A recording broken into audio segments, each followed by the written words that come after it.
ये बात हवाओं को बताए रखना, ये बात हवाओं को बताए रखना, रोशनी होगी चिरागों को जलाए रखना।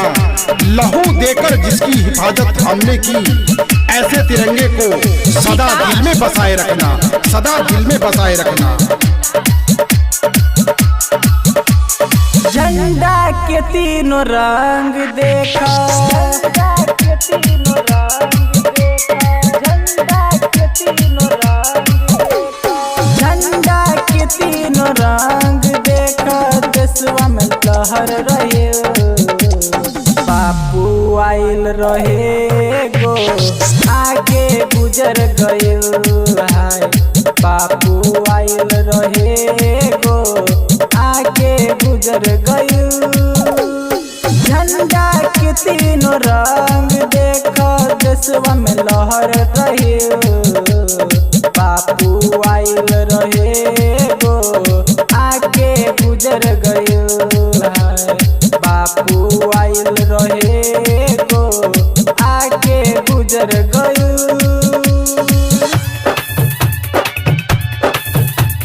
बापू आइल रहे गो, आगे गुजर गए। DJ Vikas, DJ Vikas, DJ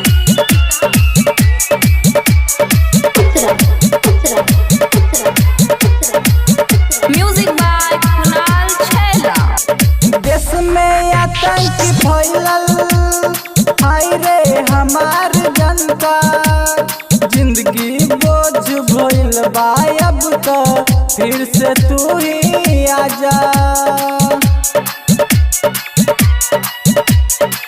फिर से तू ही आजा।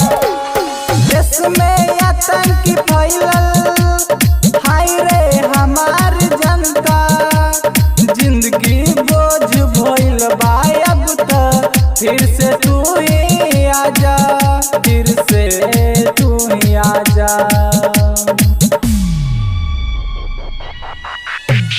शहीदों से कर सिकवा, शहीदों से कर सिकवा, सब कुछ सुधर गए।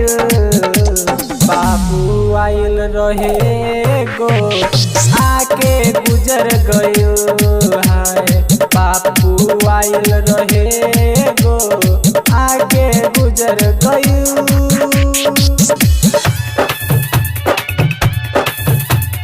बापू आइल रहे गो, आगे गुजर गए।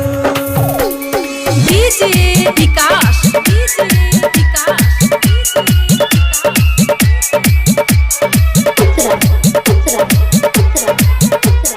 म्यूजिक बाय कुणाल छैला।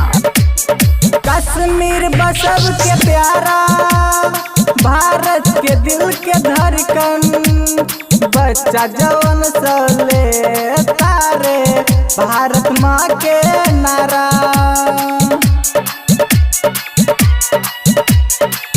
भारत माँ के नारा।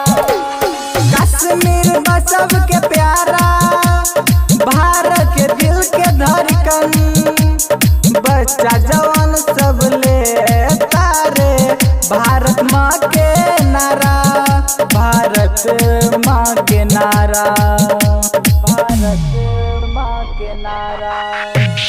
चंदन रोमियो के गाना, राइटर आशीष के गाना, देशवा में छा गई। बापू आइल रहे गो, आके गुजर गए हाय। बापू आइल रहे गो, आगे गुजर गए। गंगा जल रिकॉर्डिंग स्टूडियो, महादेवगंज, साहेबगंज।